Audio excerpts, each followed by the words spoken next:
திட்டமா இருந்தாலும் சரி, வீடு கட்டுற திட்டமா இருந்தாலும் சரி, அரசு தான் கூடுதல் பணத்தை கொடுக்குது. எல்லாம் படையப்பா சினிமா பார்த்திருப்பீங்க, காட்சி வரும், அவர் தான்.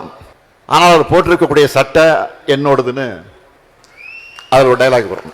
அது போலதான் ஒன்றிய அரசு பெயரான திட்டங்களுக்கும் நாம நிதி கொடுத்துட்டு வரோம். இந்த நிலையில எந்த அடிப்படையில் நாம மடமாற்றம் செய்யறோம்னு உள்துறை அமைச்சர் குற்றம் சாட்டுகிறார். இன்னும் சொல்லணும்னா,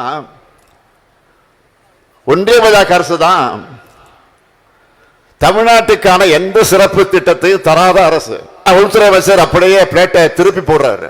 நான் கேட்கிறேன், மாண்புமிகு அமித்ஷா அவர்களை, மதுரை வந்தீங்கல்ல, 10 ஆண்டுகளுக்கு முன்னால உங்க அரசு அறிவிச்ச மதுரை எய்ம்ஸ் என்ன நிலை இருக்குன்னு போய் பாத்தீங்களா? அதே மதுரையை சுத்தி நாம ஆட்சிக்கு வந்து இந்த 4 ஆண்டுகள்ல கலைஞர் 100 ஆண்டு நூலகம், தரத்திலான ஜல்லிக்கட்டு அரங்கம், கீழடை அருங்காட்சியகம், ஏராளமான பணிகளை நாங்க முடிச்சிருக்கிறோம். இதுதான் பிஜேபி மாடலுக்கும் திராவிட மாடலுக்கும் உள்ள வித்தியாசம்.